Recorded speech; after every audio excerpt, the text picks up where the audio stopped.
সিলেট মোগলা বাজারের rail line থেকে rail পড়ে যাওয়ার ঘটনা এই প্রথম আপনারা ভালো করে দেখেন ভিডিওটা, কিভাবে রেলটা পড়ে গেল। রেল লাইন পড়ে গেছে, তিনটা বগি পড়ে যাওয়ার পর বাকি বগিগুলা সোজা হয়ে আছে, বাকি বগিগুলাতে হয় নাই।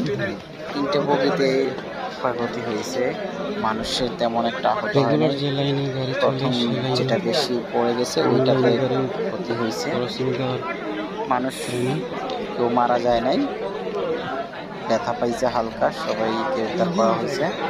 কারণ ট্রেনটা পড়ে যাওয়ার কারণ এখনো ভালো করে জানা হয় নাই, কেন পড়ে গেল ট্রেনটা। সম্ভবত রাস্তা ভালো না, এটা প্লেন রাস্তা দিয়ে ঢুকছিল ট্রেনটা। মেইন রাস্তা, মেইন লাইনটা ব্যবহার করা হয় নাই, সাইডের লাইনটা ব্যবহার করা হয়েছে। এটা হয়তো বা কখনো ব্যবহার করা হয় নাই, প্রথম ব্যবহার করা হয়েছে হয়তো।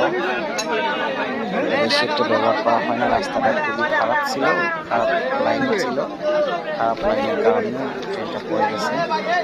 দেখেন আপনারা, অক্টোবরের 7 তারিখের ঘটনা।